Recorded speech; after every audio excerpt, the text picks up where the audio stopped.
Marilah pilih pemimpin baru, gunakanlah hak suaramu. Suara dari kita bersatu, demi Aceh masyhur.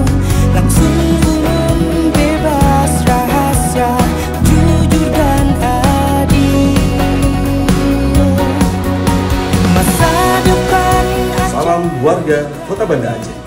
Tunggu kedatangan petugas pemutakhiran data pemilih atau Pantarlih ke rumah-rumah Anda pada tanggal 24 Juni sampai dengan 25 Juli tahun 2024.